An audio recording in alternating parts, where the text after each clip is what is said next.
What's up? Hello. So, one of our past guests has agreed to record her voice talking about veteran suicide, and she's going to fill in that dead space for us. Sweet. Yeah, she already sent me it, so I just have to put it into the intro now. So sorry, Healy, it's not there yet, but I got it, and I'm working on it. Awesome. So, before we get started with Keith's story here, we just have a few announcements. So first of all, I want to start out with if you're in Middle Tennessee area, actually northern Alabama, southern Kentucky. If you hopefully you fared well with the storms last night. It was very intense. To be honest with you, I haven't been that scared since I sailed in the Bering Straits in January and hunting the Russians, chasing Russians around, and also we rode out the tail end of a hurricane on a ship, and I haven't been that scared since then, man. It was freaking intense, man. So hopefully everyone's doing all right out there. I know there was some deaths, and God bless the people that were affected by the storms last night. Yeah, prayers to them. What are you doing there, Johnny Sacco? Fuck yeah, dude. Man, come on. I'm going Cobra Kai tonight, all right? Cobra Kai. Just remember, from Sailor to Backyard Cookbook, it's $20. All proceeds go to our nonprofit where we send veterans, first responders, and Gold Star families to sporting events. Also, if you're interested in helping out, one way to help out and to get some cool swag is Patreon. If you just go to Patreon, the Scuttlebutt Podcast. And I want to thank all of our Patreon members. Thank you very much. Thank you, guys. September 11th, we have a big fundraiser. It is a golf outing. We sold some sponsorships already. The title sponsor is secured. Who is it? Eurostone of Middle Tennessee. Oh, was it Ernesto? No, but I talked to the guy about Ernesto. Okay, good to go. Okay. Ernesto's his number one guy, he said. Ernesto. Come on, man. Hook it up, man. Ernesto just threw out the first pitch at a Sounds game through that guy. Shut up. That's what he told me. I don't know if it happened yet, but he said it's going to happen in a couple of days, and that was like 2 weeks ago. Okay, I need to talk to Jay Evans. Sorry. Jay Evans over at the Sounds. I'm like, that's supposed to be my ball, buddy. Well, so this guy spends a lot of money with the Sounds and the Nashville Predators, and he's going to hook us up big time here in the near future. Dude, so we're looking forward to it. Save your money. Come to a VFW meeting, okay? I know you want to participate, but just come and help us. Yes. No, hey, quit poaching my people, man. No. I'm talking about Ernesto. I'm not talking about your guy. I'm talking about Ernesto.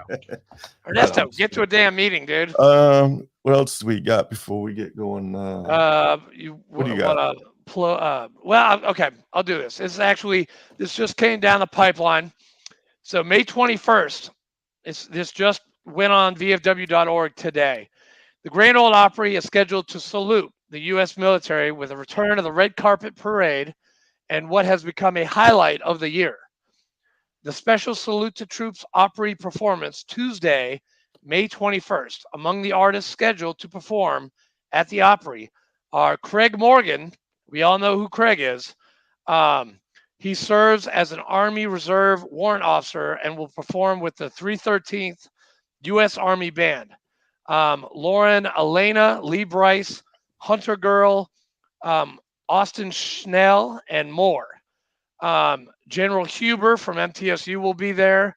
And the soon-to-be first female commander-in-chief of the VFW, Carol Whitmore, will be there with Brian Walker, who is the past state commander of the great state of Tennessee.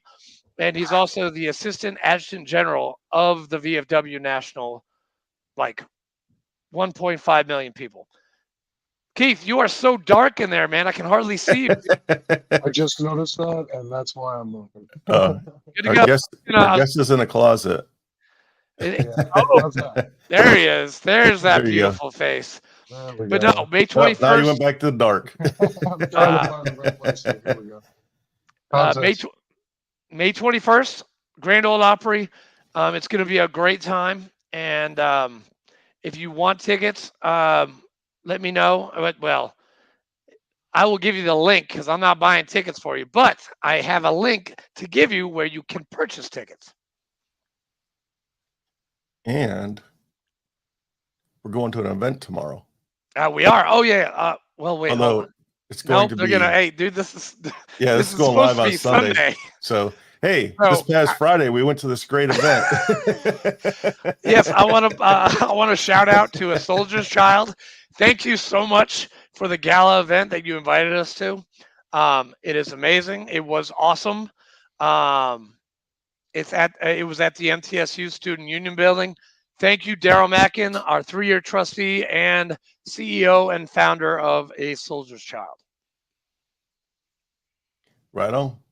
And good job to our VFW for cleaning headstones on Saturday, just yesterday, with our section Q, because we have been doing it for 3 years, and we Yes. love Stones River Battlefield, and we love Ranger Rick, Jim Lewis. I call him Ranger Rick. We love you. Thank you so much for letting us do it. And that's all I got, sir. All right. Hey, Keith, you want to find a comfy place to sit, or are you going to stand the whole time? Yeah, dude, get a chair. It's going to be Yeah. 45 minutes, dude. Yeah, we got Yeah, time, man. that's a good idea. Get comfy, man. There you go. I'm just There turning ya. my light. I didn't expect the light to get that dark that quick. Well, yeah, it's crazy. It's all good. So, Keith, introduce yourself, sir. So yeah, my name is Keith Goldsby. I'm originally from a small town in Great Falls, Montana. Um, let's see. I joined the military in 2007. Um, the reasons why I joined.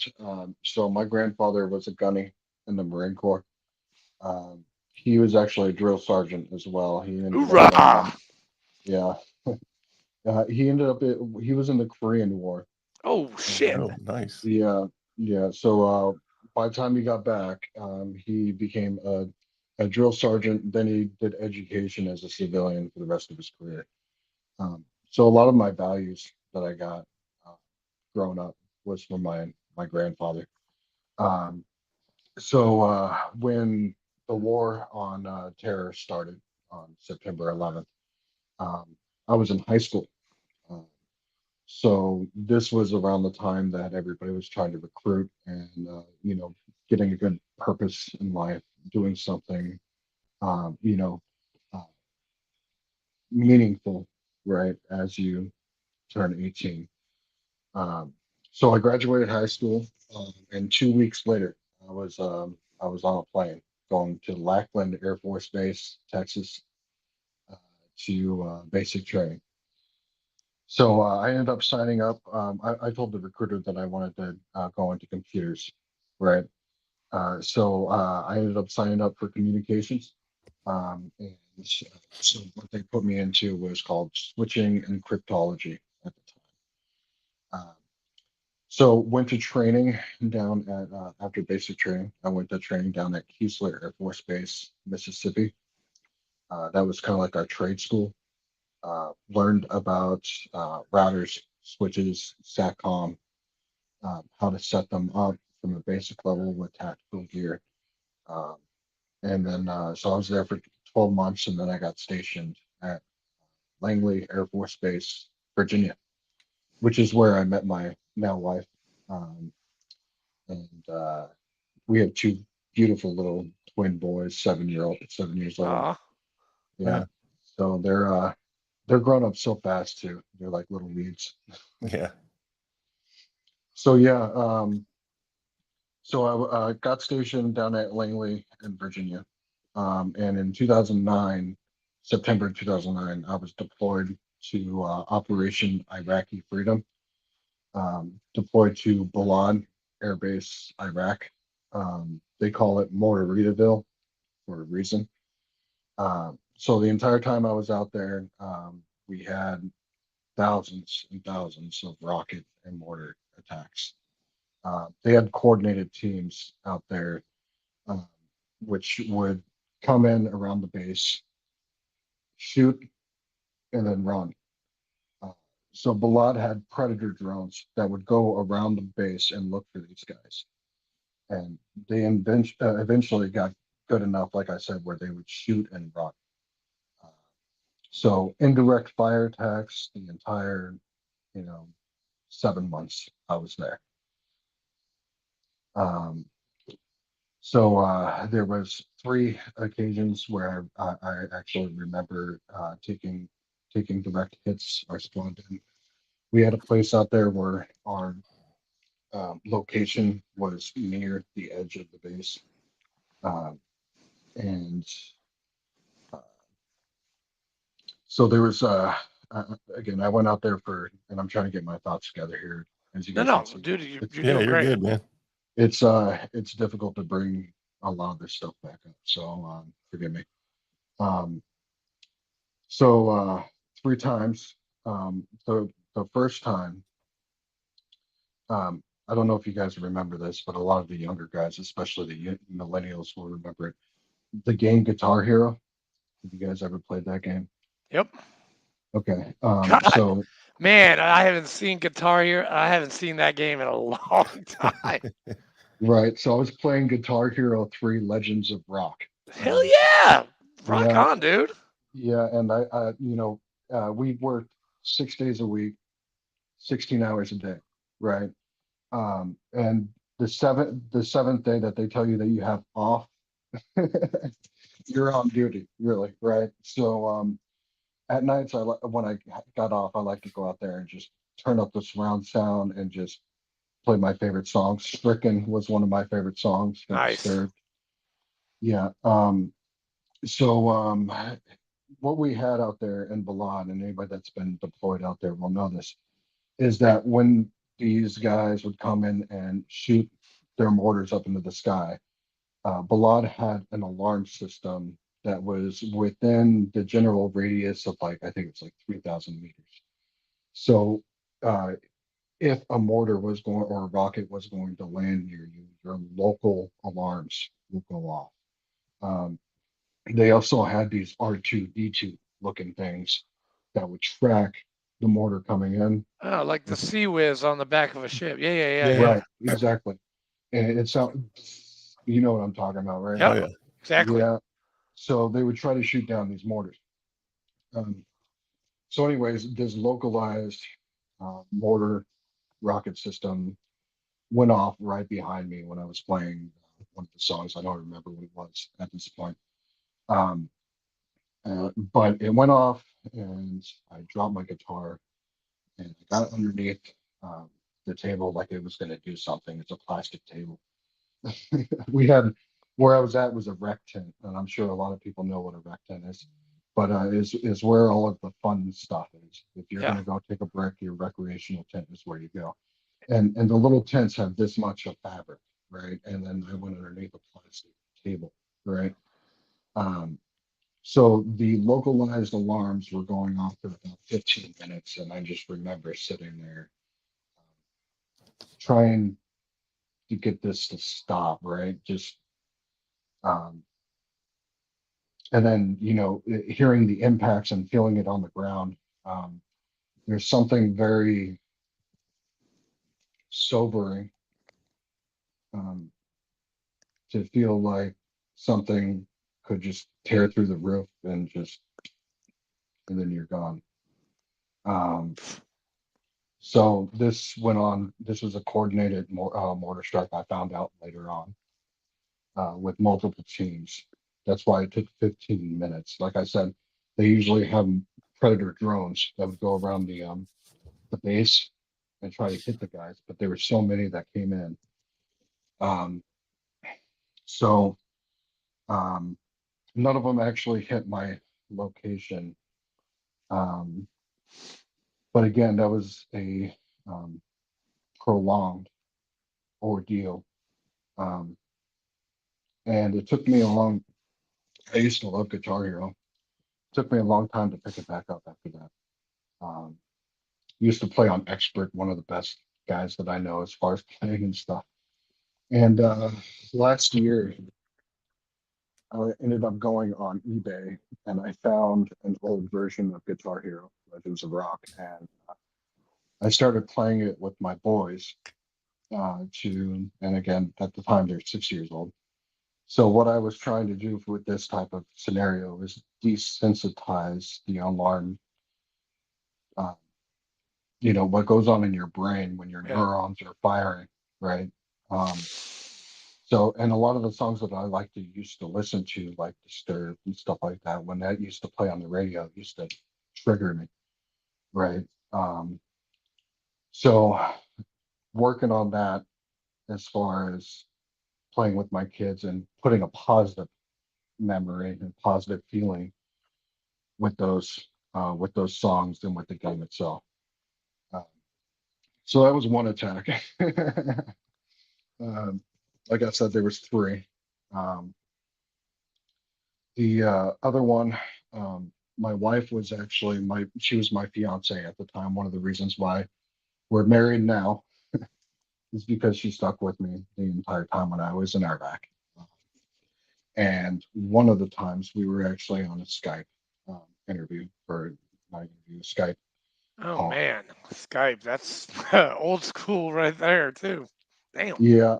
So I have a picture somewhere of me in my uniform taking a picture of the Skype. But so in Iraq also, they have these areas that's called hardened area structures or has, right? They're concrete and steel. They're designed to be able to take a direct hit from a Yeah. bomb, right? Um, so I was in one of these hardened area structures. One of the disadvantages of these hardened area structures is if something hits it, it turns into almost like a concert hall, a boom, if that makes sense. So you have an echo chamber inside this thing. So, anyways, back to the story. My wife was on the phone with me, and I was. What we did every morning is that I listened to music, and I just had her on Skype so we could just see each other and spend some time together, right? Because since we're on the other side of the world. So I really wasn't talking to her at the time. I was listening to music, and I remember um, let me grab some paired papers on my desk, just like this, and I remember them going up and staying there for a second. And I was confused. I didn't understand what was going on. So I looked at the paper and for some reason it seemed like a minute to me, like a full 60 seconds of papers floating in the sky right in front of me. Doesn't make sense, right? But this is the way that I remember. Um, and I was listening to Metallica. It was really loud, and I'm having some trouble. I'm sorry. No, Okay. you're good, man. No, Uh, no, Take your go time. ahead, man. Yeah, take your time.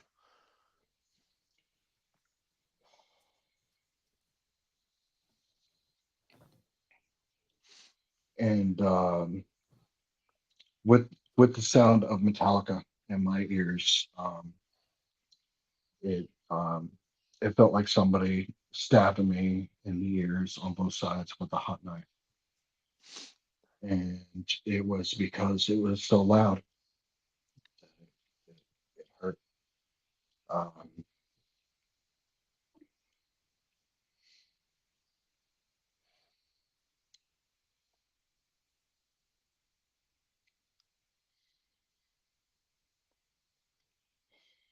my my fiance, my now wife, was on the phone, and I told her something like, "I gotta go," right? And I didn't click the end button.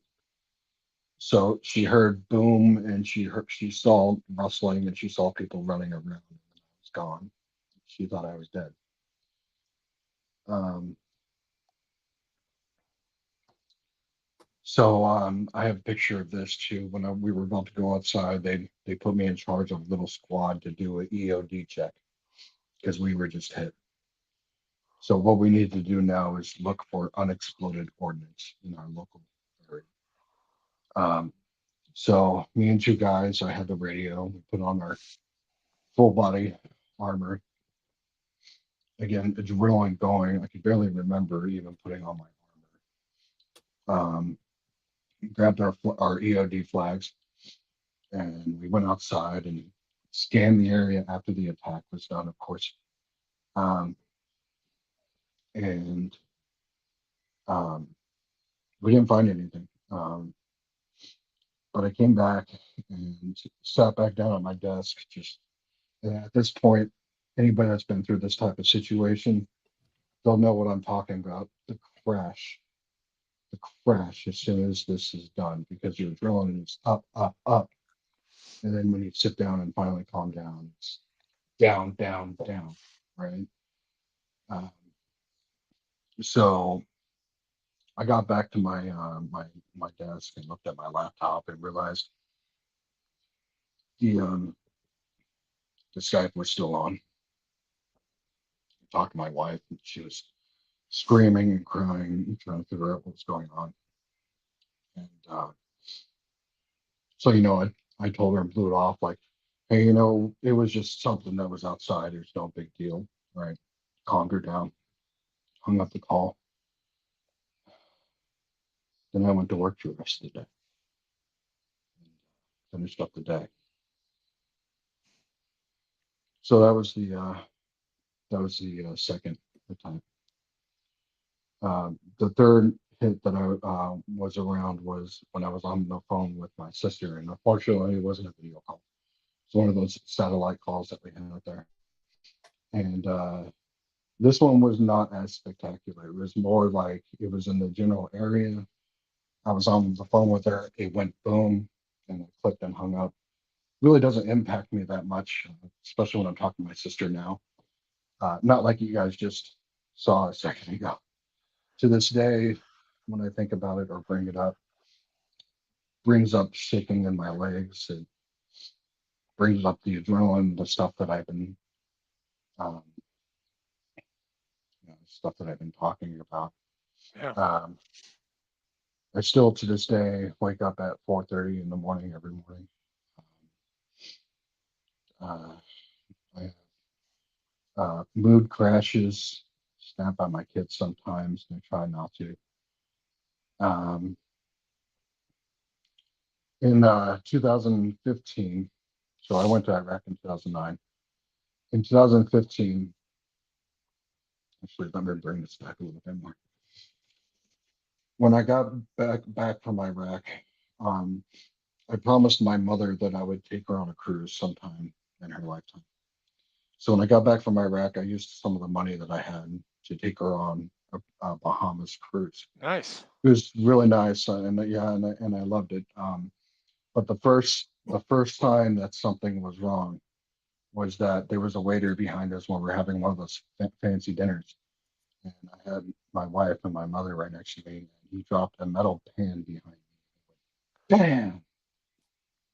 This was like 3 months after I got back from Iraq, and without any warning, I just started crying. Right, I'm in my dress blues at a fancy dinner, right, and I'm just like, "Ah," you know. So that was the first sign that something was going on. Um, in 2015, like I was saying a second ago, um, I started drinking heavily, um, to the point where every morning when I woke up, I didn't know what it felt like to not be thirsty.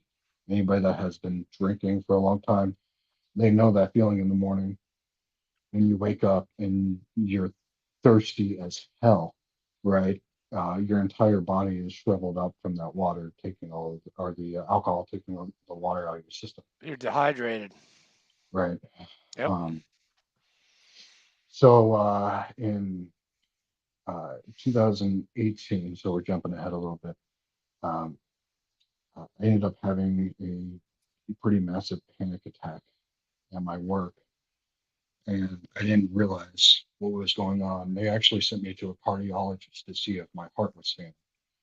because when they got me downstairs, my resting heart rate with them pushing me downstairs in a chair was 186 beats per minute. So they took me to the hospital and sent me to a referral to a cardiologist. And not even 2 months later, I lost my job there. I believe it was probably a connection. I was laid off, right? So I wasn't fired. But I mean, when they have to go for cuts, who are you going to go for first? Probably the guy that's having panic attacks on the knock floor, right? Uh, so so there was that. In 2018, before COVID, I had another panic attack.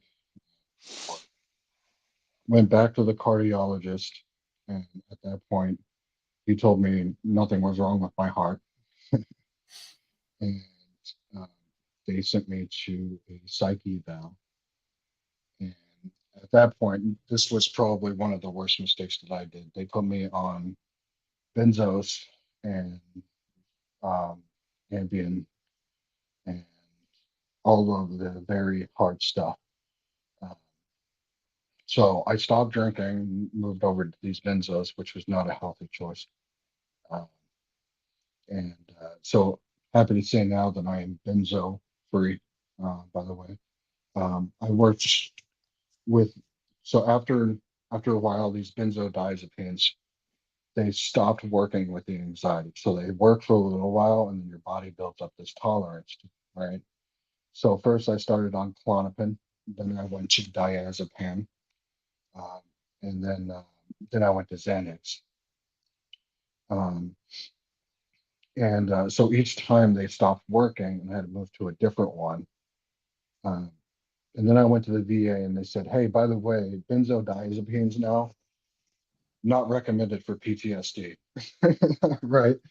So go to the VA after they find all of this stuff out, and then I start cognitive behavior therapy. Right? CBT. Yep. Right. So my doctor there, her name was Miss Jahan. She was the sweetest young Indian lady that could ever meet. She's from and when I say Indian, I don't mean like Native American. I mean from India, right? And so she's native there, and which kind of helped me desensitize to Middle Eastern descent too, because I really made a connection with this woman. She was really nice, really sweet. She understood everything that I was going through when I was talking. And the VA helped me get off of these benzos and start this cognitive behavior therapy. And then COVID hit in 2019. So some guys, they, you lock them away in your house, at a house or something, especially veterans, and they'll be completely fine. One of the issues that I found out later is that I kind of need external stimulus from people to keep my mind from going, you know. So COVID was actually a really bad thing for me.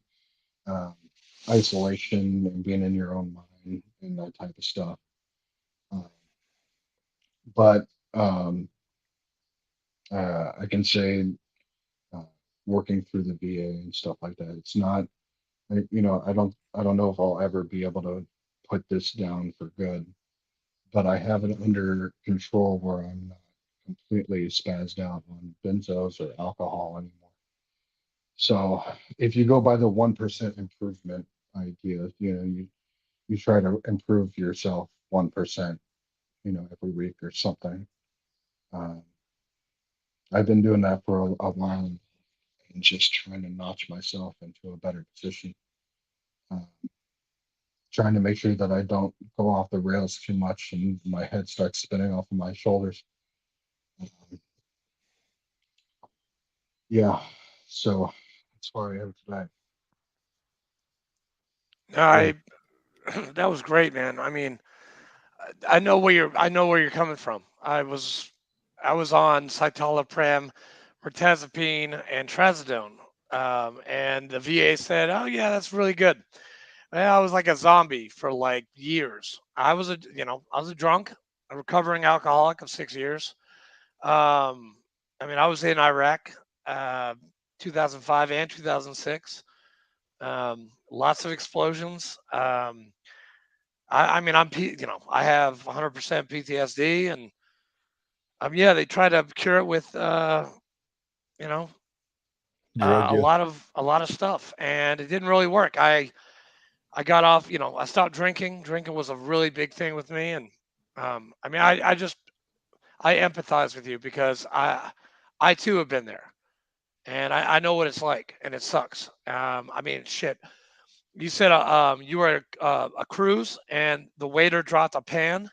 I was at a drinking establishment, and a balloon popped in the back of my chair. I freaked the fuck out. I Mm. like took a knee like I was fucking changing mags. I was like ready to go. And they had like 6 people had to calm me down. This was Naples, Florida, 2008. But dude, I know it.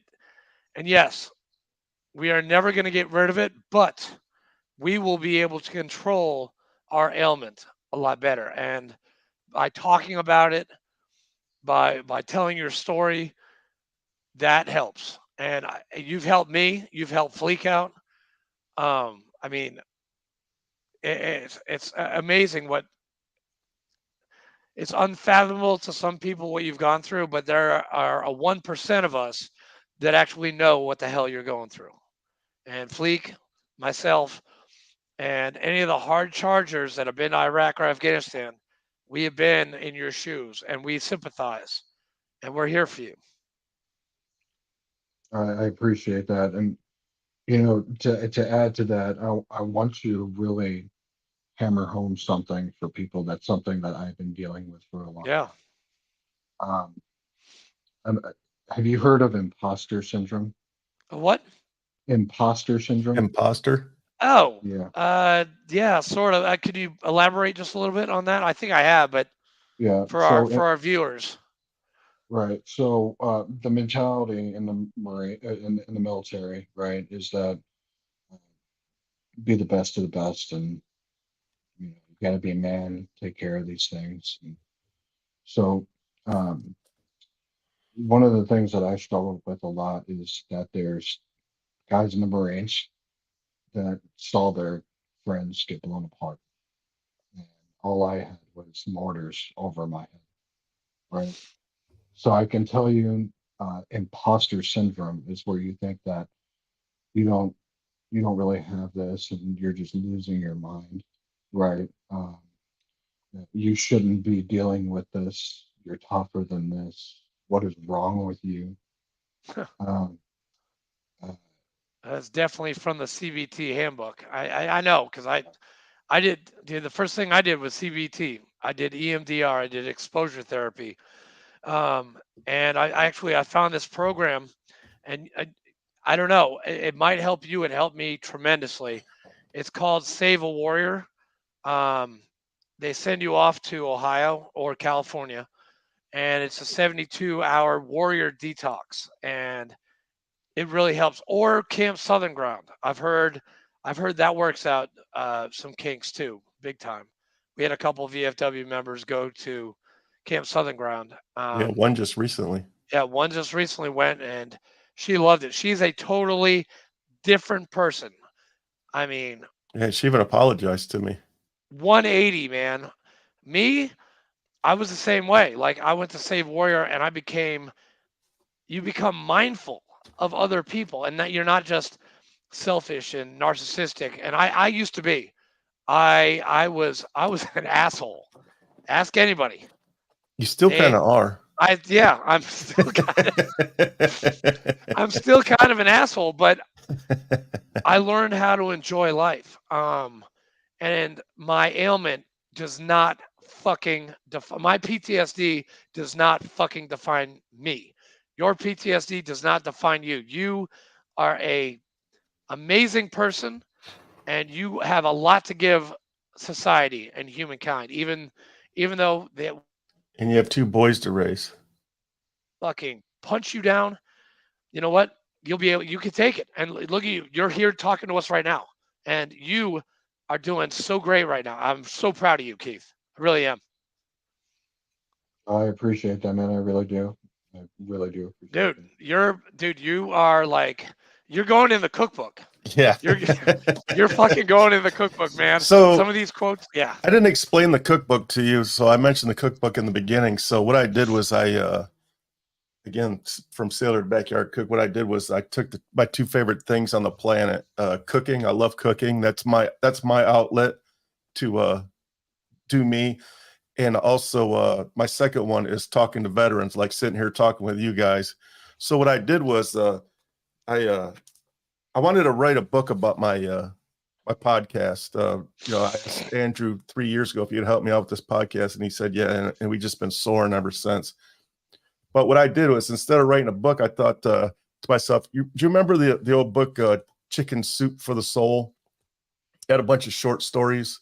So what I did was I took some quotes. I used AI to extract quotes verbatim, and I put them in the cookbook. So you get a kick-ass recipe, and right next to the recipe, you get a quote from a freaking badass American warrior. And you're going to be in it because you've said some badass shit, and I know it's tough. We had a Vietnam vet way back. What was that? 2 years ago, Fleek? Yeah, early on. And he told his story, and then like he was nervous as hell in the beginning, and then he just opened up and he started swearing, and he was like, dude, he was smiling. At the beginning, he was shaking. He was so nervous, so like, I've bringing back all these thoughts. The whole time I've been sitting here, I've been shaking out of my boots. Like, dude, you're doing great. I can't tell that you're shaking. I have a little video queued up that I'm going to play for you. I want you to listen to this lady's words. A couple weeks. This is a treat. Yeah, a couple weeks ago. A couple of weeks ago, we had the honor of interviewing this young lady named Healy. And, shit! Yeah. She was an Army veteran, and then after she got out of the Army, she went and earned 2 master's degrees. She wrote a book, and now she does therapy, like counseling. And I snapped a little snippet out of it. It's just a couple of minutes, but I'm gonna play that for you. I want you to listen to her words. I have a clinical question for you. Let's say, 2, 3 o'clock in the morning, my phone rings. One of my friends or somebody that was in the military has having dark thoughts and is contemplating suicide. What do I say to them to talk them off the ledge before I can get them help? I know obviously they say whatever you do, don't let them hang up the phone. But like, what kind of words can I tell somebody in the moment? Well, one of the things that I tell people, and I don't know if this would be good in the moment because I don't know, I've been on those calls too, and I think they're very hard. And knowing the person in particular, like what do they have to live for in particular, you can pick those things. But one thing I remind clients in counseling the most is that emotions, feelings are very fickle, and they will change if you give them enough time or make some effort to make them change. So, encouraging them to actually do something. So if like even listening to some music helps them feel better, that something as simple as that can help. But that's, sometimes we believe that our emotions tell us the truth, and that's not true. They often are deceiving. They tell us we have no hope when there is hope. They tell us no one cares when people do care. They tell us we're not loved when we are loved. So it's if people can just get this, don't trust your feelings, especially if you're making big decisions. Definitely don't trust them, because they can be very inaccurate and false. And so that's more of a skill they need to just know that before.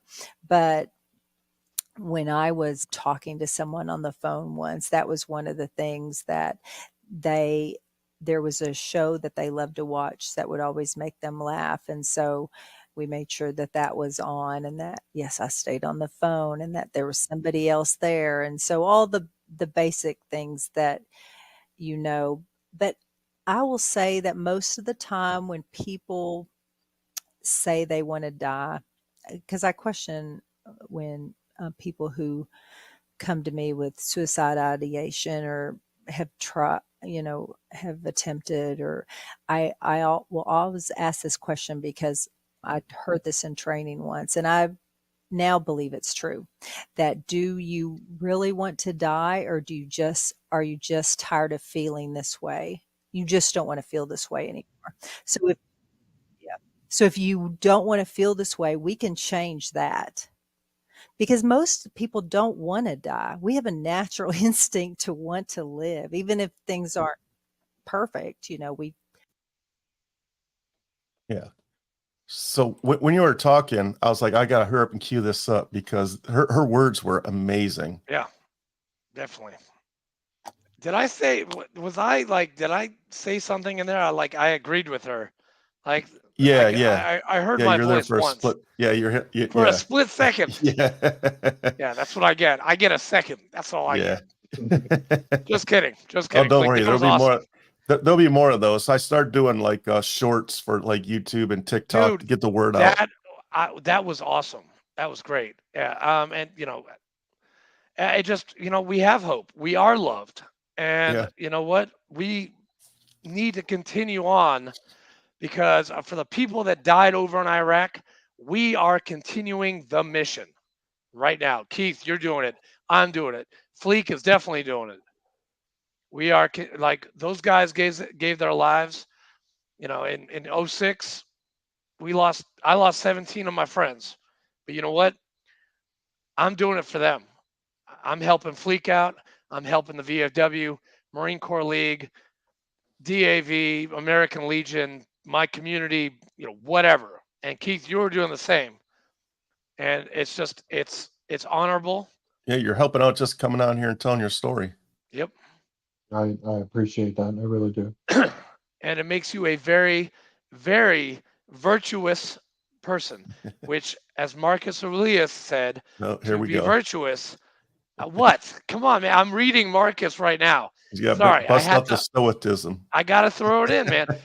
Virtue is the greatest good. To be virtuous person is the greatest good. From Marcus Aurelius and Seneca and Epictetus. There, I'm done teaching. Yeah, that's good, man. I love that. Oh, dude, I'm on like this whole kick with reading. I'm like, Yeah. and Keith, I got to tell you this, man. I fucking hate to read. I did it in high school. I did it in college. Says the guy with a master's degree. I know. Okay, I did not read. Like after the Marine Corps, I didn't read anything for years. We didn't even know Marines could read, to be honest with you. Okay. Don't you guys use crayons or something? Oh, really? From the Navy and from the Air Force? Okay. Oh, there's one and there's two. No. Yes, we can read. Well, some of us can read. I know some Marines that definitely cannot read. They definitely need some help. Yeah. I'm not going to give out names, but I'm just joking because we've had some very intelligent Marines on this show. It's mind-boggling. But yeah, I mean, I didn't read for a while, and now I can actually I do it 30 minutes a day. I read on my porch. I just read Marcus, or I just finished the book Candide by Voltaire. Very nice. If you guys get into that book, it's great. It's about the human spirit and the human condition. I don't know. I'm getting back into my old days of reading, the greats, Catcher in the Rye, Old Man the Sea, The Sun Also Rises, Sun Tzu, The Art of War, which that is a crazy book. That was written like 4,000 years ago. It's fucking nuts, man. Those guys knew exactly. They knew how to drill. They knew how to fucking do that shit. If you didn't do it right, you got your ass kicked, and then you did it right the next time. Sorry. I could tell you one thing that's helped me too, kind of like what has helped you, Keith? Understanding of history. So looking at World War II, the Korean War, Vietnam War, the war on terrorism, the Iraq War, understanding why everything happened, and trying to put some kind of enclosure around it. It's helped me quite a bit just to be able to understand. I think they say, don't they use the word compartmentalize? Yeah, I think that's probably a good word. Sorry, man. I did, dude. I'm actually this binder right here. This is my CBT binder from 4 years ago, and CBT was great. It was, and it helped. EMDR not so much. It helped a little bit. The group therapy thing that really helped, and I don't. Are you going to the VA? I have to ask you this question. Are you going to the VA for like? Are you seeing a psychotherapist or some kind of or something like that? Yeah, so I've been seeing a doctor at the VA for a number of years now. Okay, good. Mhm. Are you getting disability? Are your benefits met? Are all Are you getting all the stuff you need? Yeah, I'm rated to the point that I need to be rated at. I just recently, back in November, got rated for the burn pits because I had Nice. yeah, I had when I got back, I had a sleep study done, and they CPAP. noted, yeah, they noted that there was problems then. Me too. So yeah, so yeah, so when they went back, right, and they actually did the bill that allowed veterans to get burn pit compensation, if you guys remember that back in Yep, I do. 2019, I think it was. Yep. That's when I got re-rated for a burn pit. So I went from 80% to 90%. Good So for you, man. Good for you. And the system, I mean, it wasn't too hard. I mean, it was, because I know back in the day the VA was overwhelmed with people, and now a lot of people they say bad things about the VA. I had pro and con with the VA. I like it now. Back then, I had to do a lot of my own bird dogging, and now it's actually a little bit easier. Is that would that be true to say it's a little bit easier now? yeah, I would say so. The Okay. only thing that I would say about the VA is the timetables. Usually I have to wait like a month or two in between therapy appointments just because a lot of us are going, right? And Yeah. there's not a lot of therapists.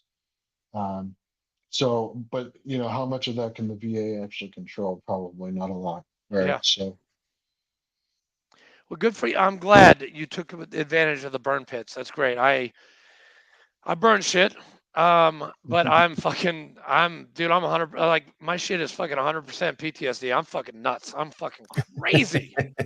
I mean, talk to Fleek, talk to anybody that I know. They're like, Andrew, he's the Yeah. sweetest guy, but he's fucking crazy. Yeah, And yes, he I squirrels am. a lot. I squirrel all the fucking time. He's Mr. Squirrel. Dude, I was just with somebody. He's like, Andrew, get back on track. Back on track. Yeah.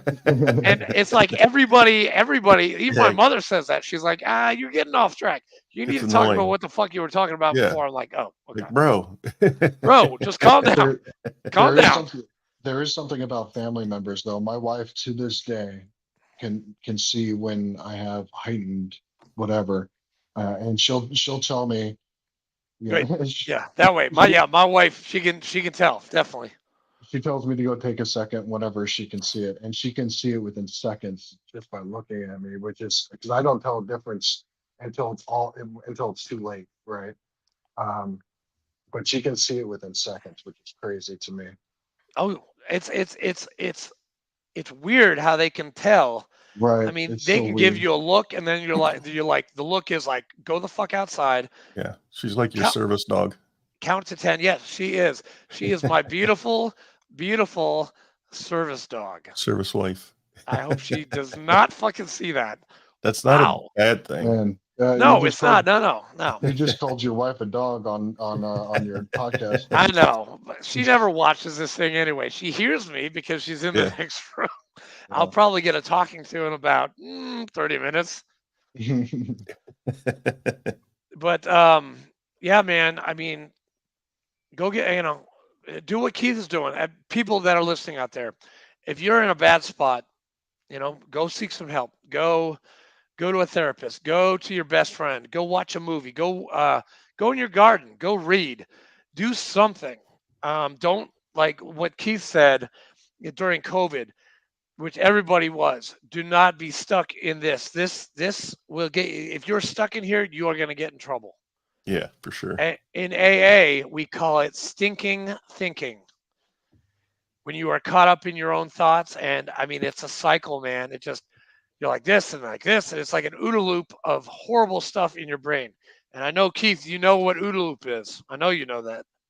Right. Yeah. Overthinking is one of the biggest causes of any anxiety. Yep. Right. Yeah. You know, you think about the future, you're nothing but anxious. If you think about the past, you're going to be depressed. Live in the present, like what Keith is doing, like what Fleek is doing, like what a lot of our VFW guys, they are living in the present and helping, because that's what we have to do. Like, we served our country. Thank you, Keith. Thank you, Fleek. Thank you, Oh, yeah. Fleek, for chasing down those fucking pesky Russians in the Bering Sea. Keith, thank you very much for being in Balad, because when I got hit with shrapnel from an RPG in fucking 2006, one of my guys, guess where he went to in 2006? Where? He went to Balad. Oh, wow. Oh, yeah. We never saw him again. I haven't talked to him in years. I actually have no idea where he is. But I haven't seen him since he went to Balad, and that was like fucking 9 years ago, man. No, 10, There, almost there 9. is I don't know. there is one thing about these experiences is that you only talk to the people that you're out there with once in a great while. One of these things, it's almost like you avoid talking to people to bring it up, right? And I'm sure it's the other side too, because I haven't talked to the guys out there maybe more than 4 times Oh yeah. since 2009.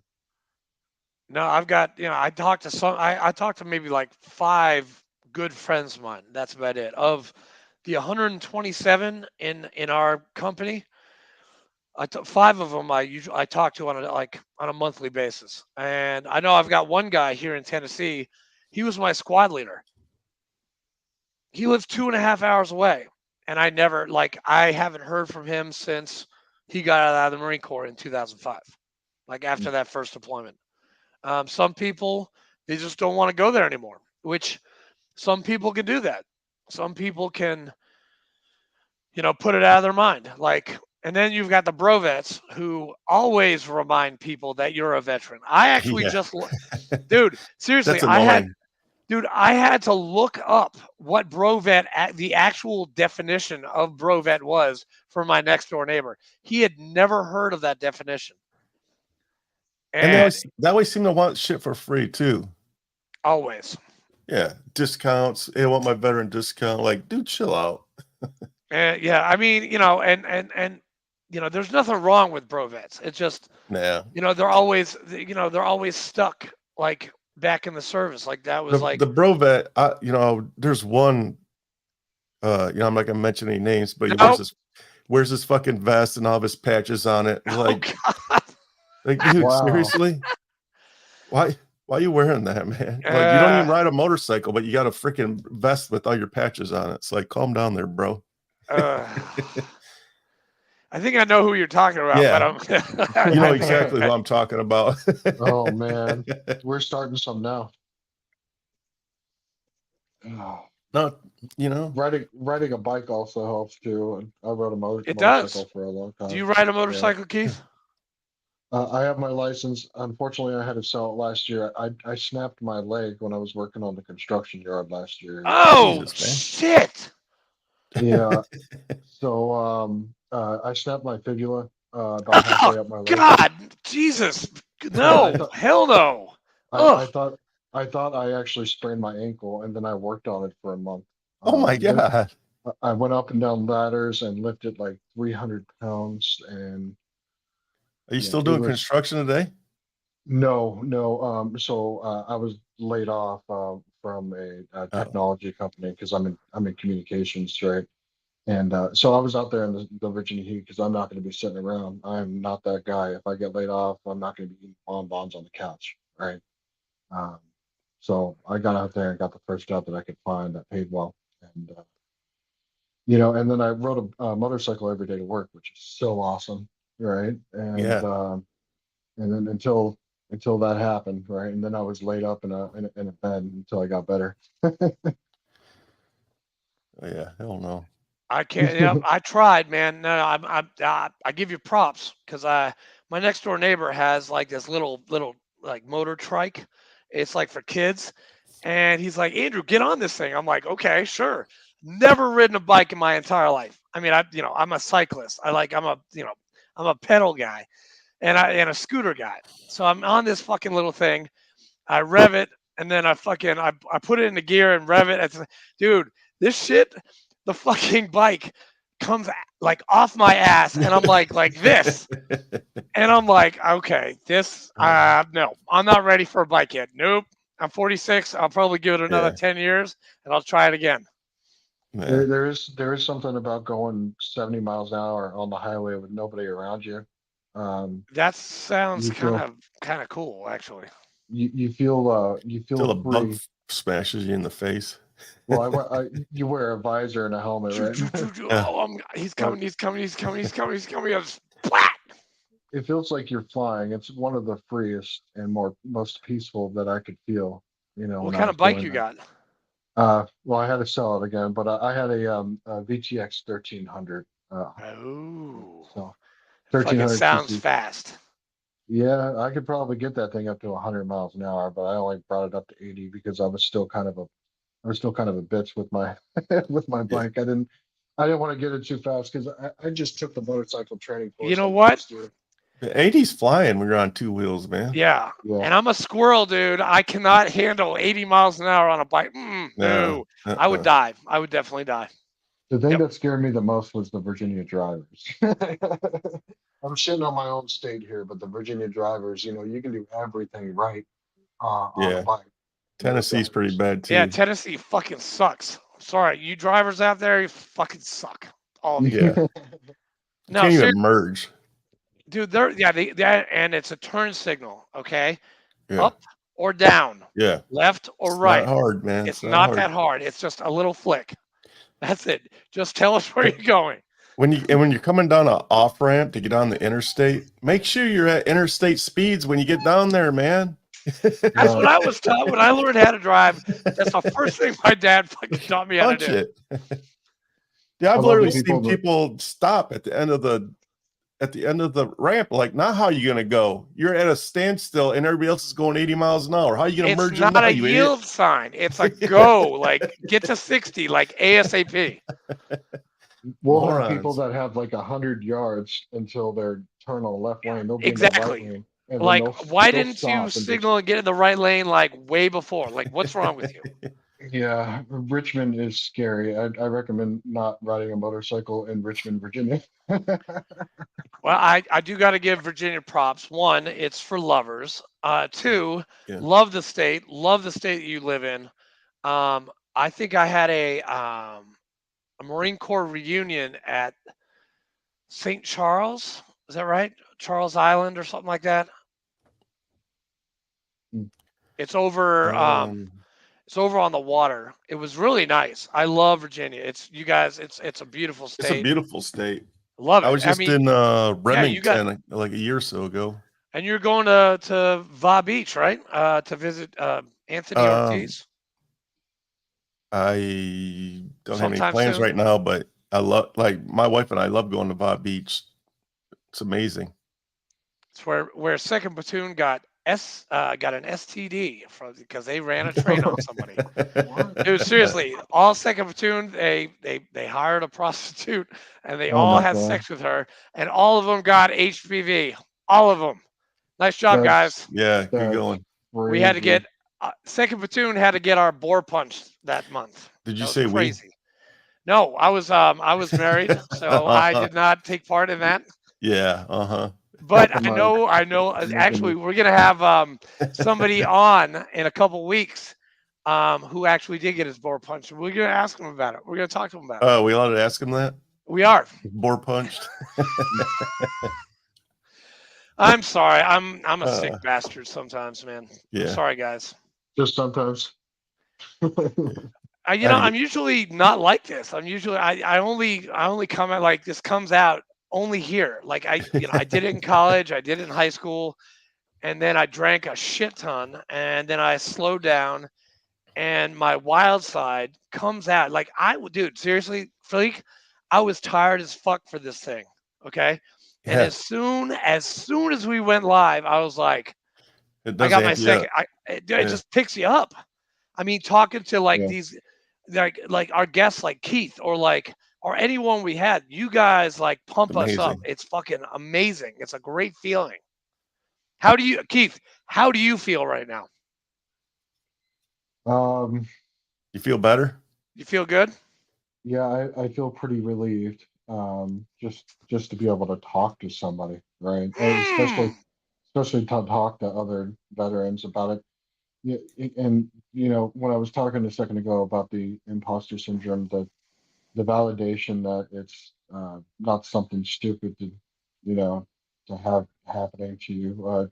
I know I've been rated by the VA. I have doctors telling me this stuff and everything, but to have other guys that have been in the same situation kind of validate that, just it feels it feels different than a doctor telling you. You know what I mean? Yeah. Yeah. Keith, you're not alone, dude. You're not alone. Not at all. Not by a long shot. And if you need anything, you call me or you call him or you email or you Skype me, do they even use Skype anymore? Seriously? Is Skype a thing now? Well, I don't know. I haven't used it forever. Yeah. I mean, did That's like the Zoom OG FaceTiming. take over? I mean, Keith, did you have a MySpace page? I did. Yeah, I did. Yeah, I had the music page. I'm pretty sure I had "Lose Yourself" from Eminem on there. Hell I yeah. had I had all of Detroit, the baby. 313. I had all of the gangster photos Hey. of when I was younger. Insane Clown Posse? Insane Clown Yeah, Posse. yeah. Down with the clown, ICP, Fago, Fago, Fago. I was more of Back a Metallica guy, man. I was stationed in San Francisco, so I got to see Metallica before they were in headliners, because they were doing a little circuit there in Northern California. It was amazing. Yeah, Master of Puppets is my favorite song, especially the solo. Yeah. All time. I'm just Hey, saying. I love Metallica, but AC/DC, man, that's where it's at, yo. Yeah, Yeah. yeah. AC/DC was good. A little Thunderstruck. Never hurt anybody. We're dealing with Thunderstruck last night. Yeah, dude, that lightning was fucking trippy as hell, and I Yeah. wasn't even on anything. Yeah, it's hard to beat Master of Puppets when the first intro comes on. You got stereos all the way up, and it can Yeah. rock the whole house. Do Yeah. you, Yeah. Keith? Do you play any guitar or music or anything? So I learned how to play the guitar when I first got back from Iraq, and I learned different things like Linkin Park. I learned how to play "Numb" from Linkin Park, and Jesus, I haven't played since like 2015 or so. But I'm sure it's like riding a bike, right? So dude, Yeah. do me a favor. Look into Guitars for Vets. I know there's a chapter around there in Virginia. But Guitars for Vets, you get to like play with other veterans. You get to write us like songs about your service. I did it twice. One with one of our guys, one of our VFW guys, JT Cooper and Warrior Rounds, and then Creative Vets right here. mm, This shirt saves veterans, Creative Vets. So yeah, dude, I had some guy like he helped me write a song, and it fucking sounds awesome. Like if you can get into that kind of therapy, it's pretty fucking cool. Just try it. okay, You yeah, probably would no, like it. I'm not very musically inclined at all. I can't even do it. I haven't played a saxophone since fucking middle school. And mm, and my singing voice, I lost that when I learned how to smoke on the fucking USS Kearsarge in oh boy, 2007. Hey, I'm proud of you. You didn't call it the queer barge. oh jeez. It is the queer barge. Smoking lamp is lit. Boys, lit. But Yeah. hey, Keith, before we go, we're at an hour and hour Here and we 6 go. minutes right now. Here comes your question. Yeah, here's your All right. question. Do you this is a saved round that we ask all of our guests. If we're talking to a guy or a girl or a woman or a man going into the military, what advice would you give them? What advice would you give them? My advice would be to get your mindset right before you go. Know what you're about to get into. People are going to yell at you. So you can't go in there and be shocked and shaken when somebody screams at you and tells you to go do 20 push-ups, right? So you have to go in with the right mindset. the military is not going to change for one individual, right? You have to conform to 300 years, 300 years of tradition. So my biggest suggestion would be to mold to the service. Don't try to have the service mold to you, because you will fail. Dude, Definitely. that was epic, dude. That was an epic quote. The molding and this, oh dude, that's shit's gold, dude. That's fucking gold. Hey, where's your wife at, by the way? Yeah. Yeah. She's currently getting ready for bed with my twin boys. I was gonna say it's kind of quiet at your house. Yeah. Yeah, they're my boys are only 7, so they go to bed at like 7, Okay. 7:30. Right on. Well, Keith, thank you so much for going on to our calendar, actually talking Yeah. to Fleek and be like, hey, we want to be, I want to be on the show. Thank you so much. It was a great story. We might have to have you back. We want to hear back from you. Yeah. So Follow up. Yeah, just let me know. Yeah. yes, sir.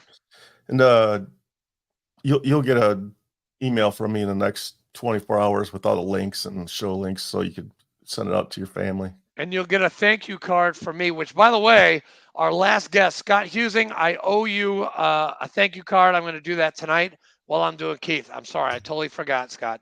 Keith, you're going to get a thank you card. Don't think it's weird. It's going to have music and teddy bears. It's Jackie Lawson. It's really kind of cute. Hugging. But it's nice. It's got like Haydn or Bach or Liszt or some classical music. So when you see it, just open it up and it'll bring a smile to your face. Hey, I guarantee. Keith, I just want to put this in perspective. This guy that he's talking about is one of the baddest Marines on the planet. He used to kick in doors in Iraq. Wow. And I send him. I'm going to send him a teddy bear fucking thank you card. He wrote a New York bestseller. Bestseller. Echo and Ramadi. So Echo check and Echo and Ramadi by Scott Husing. Check it out, Keith. You'll love it. Okay, I will do that. Yeah, he emailed me, said he sent me a copy, but we'll see. No, good. Hopefully he did. He stands by his word. I guarantee. Hopefully he stands by his word more than Dwayne from the VFW does. Hey. I didn't say his last name. Yeah, but dude, he's gonna watch this fucking on Sunday. Hey, man. Dwayne, if you need the Patreon information, just let me know. I'll get it to you again. Dwayne, we love you. He's just giving you shit, man. Hey, I give everybody shit, man. He Get does. used to it. Especially me. And you and the fucking crayons, both of y'all. Shame on you. Shame on you. Hey, Okay. Keith, stick around for a second when I hit and record. We love you guys. We love you, man. Thanks for tuning in. Stick around, Keith. We're gonna shut her down now. Till